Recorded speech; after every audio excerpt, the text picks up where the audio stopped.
few weeks ago, we dug through the toolbox of tax-free income sources available to Canadian retirees. As you may recall, a quick review found 6 or 7 buckets of income that might be applicable depending on your situation. Today, we're going to switch gears. What about if you're a business owner? You own shares of a privately held Canadian corporation, or a CCPC as your accountant likely calls it. What are your options? Are they any different? Well, in this video, we're going to quickly walk through the 6 ones that quickly come to mind. But before we dig in, it's important to remember that we're not thinking about ways to reduce your corporate tax here in this video specifically. What we're doing here is we're purely looking at ways to potentially extract value from your corporation, essentially reallocating value from your corporate balance sheet onto your personal balance sheet. If you're like most business owners, these things exist in multiple buckets in your mind, right? You've got your corporation, you've got your personal assets, you've got your house, your tax-free savings account, your RSPs, all these different buckets. And in one sense, they are different buckets. They truly are. But in another sense, what you care about is the bottom number. What is the total net worth? One of the challenges of getting money from your one big bucket, your corporation, into your personal bucket, is that there is this piece of tax that typically flows when money comes out of your corporation and into your personal hands. What we find most people end up doing is their money ends up piling up inside their corporations in some type of investment accounts, almost like a corporate RRSP of sorts, and it grows. And that's not the end of the world. You're still getting the effects of compounding. You paid a low corporate tax rate, and that can still work. But in this video, we're going to look at ways to extract even more money out of your corporation in a way that's going to have you paying less personal tax. By the way, if we haven't met, I'm Steve Willems. I'm a wealth advisor here at the Willems Wealth Planning Group out in BC. We started this channel to help you plan for your own retirement. Helping you think about and plan for your investments, your income streams, and ideally have you pay less tax along the way. So let's dive in. The first strategy here has to do with CDA flows out of your corporation. CDA flow stands for Capital Dividend Account flows. Now, a capital dividend account is not an account that you'll see on your financial statements. A CDA account, a capital dividend account, exists and is created when a certain number of transactions might occur. Perhaps when your corporation receives the value of a life insurance policy, or perhaps when you sell an asset that has appreciated in value. Technically, the capital gain on that asset that has appreciated in value, the tax-free portion of that capital gain, comes through and is reported onto your capital dividend account. Shareholders are able to, with due process, extract value that is in this capital dividend account out to themselves personally. So let's just use an example. Let's say you've got a stock that's worth $50,000 and it increased in value and it's now worth $100,000. You have a $50,000 capital gain. Half of that is taxable inside the company and half of that is tax-free. The tax-free portion of that gain, so in this case $25,000, gets added notionally to a capital dividend account. What most accountants will do is they'll let that account value, that notional account value, grow up until it's in perhaps it's 6 figures, and then they will file a capital dividend account election, which will pay out the value by way of a special dividend to you, the shareholder. When you do this, that income coming to you, because it was tax-free inside the company, it is also tax-free to you, and you're able to extract money out of your corporation without paying any tax. Another option, if you don't currently have a capital dividend account balance, is to actually create it by selling appreciated securities. Better yet, if you have philanthropic intention, if you like the idea of helping causes that you care about, another option is to actually donate those appreciated securities directly to charity. Perhaps you could direct it to a specific cause, or you could send it to a donor-advised fund, and then they would distribute it on to whatever charity you would like to see that value go to. When you do that, there's extra special tax treatments that you can unlock by both forgiving the capital gain that otherwise would have been due, reducing corporate tax, and improving your personal tax situation as well. Now, the second way that you can extract tax-free income from your company in Canada is just shareholder loan repayments, and you may have already done this.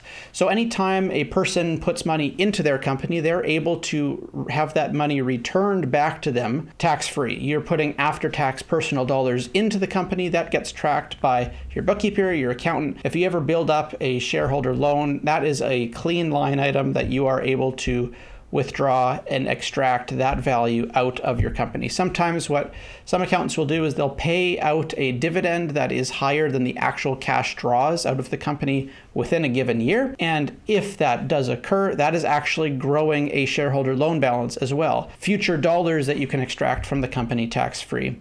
This is the second way. Now, the third way has to do with a GRIP pool, or a general rate income pool. This is a world of acronyms, and here is yet another acronym.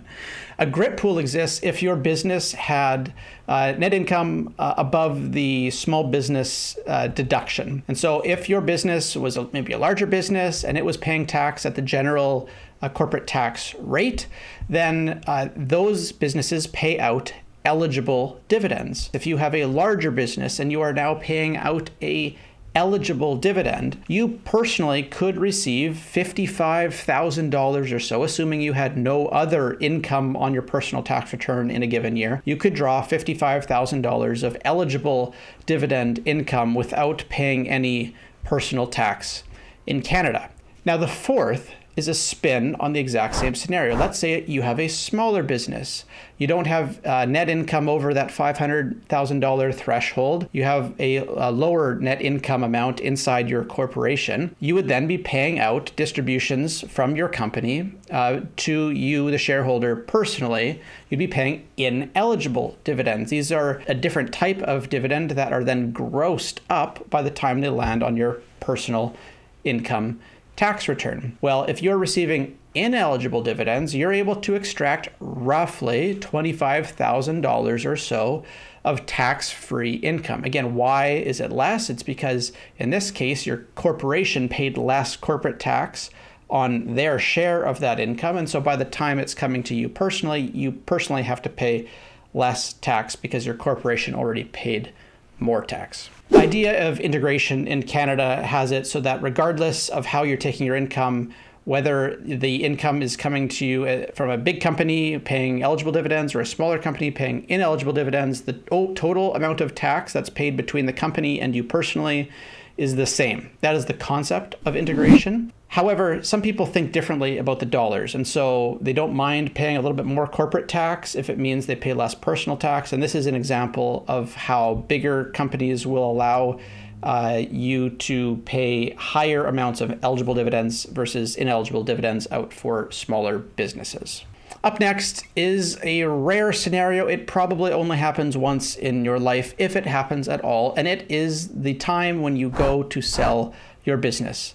Now, some private Canadian businesses will qualify for a lifetime capital gains exemption amount. Currently, in 2023, that lifetime capital gains exemption amount is just shy of $1 million. It's $971,000, assuming the company qualifies and meets all of the eligibility criteria. Now, if you own this company and you've never used your lifetime capital gains exemption, and let's just say you sold for $1.2 million. Let's say you started the business from the ground up. It's got a $0 cost base. You didn't buy this business.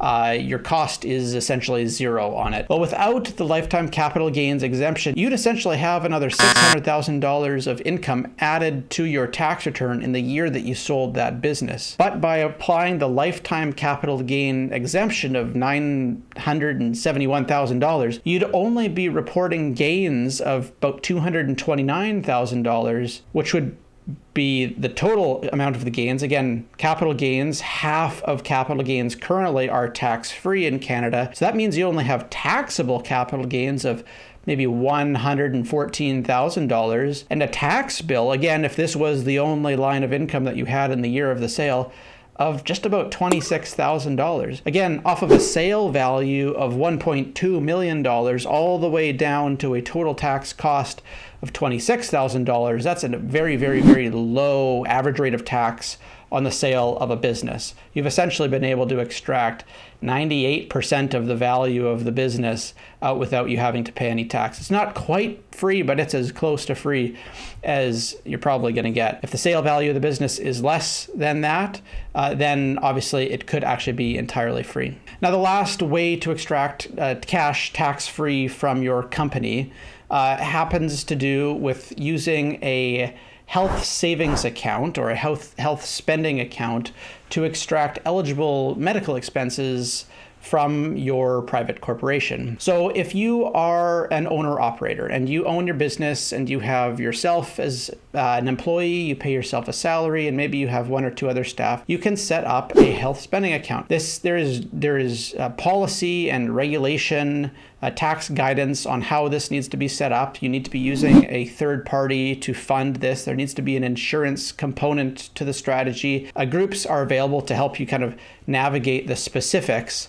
Essentially, what you're able to do is refund all of the personal medical expenses that you or your employees covered or for themselves or their dependents, and you're able to use corporate dollars to get those personal dollars refunded to you. Essentially, there becomes this arbitrage of being able to pay for these medical expenses by and large with corporate dollars by way of this properly set up health spending account. Again, you need to be working with a third-party group that administers these. They essentially act as a trust for these structures and make sure that everything stays compliant with the CRA. But they are, especially if you have larger personal medical expenses for yourself or your dependents, maybe your kids, they are a fantastic way to extract dollars from your company in a very tax-efficient manner. So hopefully this was helpful, putting together this list of tax-free income sources if you happen to be a business owner. We do this stuff for you. If this was helpful, give this video a thumbs up. Would be curious to hear from you in the comments if you've had success with any of these, if you have any questions. We answer these types of questions and deal with these types of situations all day. We absolutely love doing this, and in most cases there's stuff buried under the surface that most people have not ever explored. If you'd like help looking at things that perhaps might be your current blind spots, things that you're not currently doing, or just wanting to get a second set of eyes on your situation, we'll include a link in the description for you to advance to the next stage of getting some of those questions answered. We'd love to be a part of that journey and helping you find those answers. In the meantime, hope you're well, take care, thanks for watching.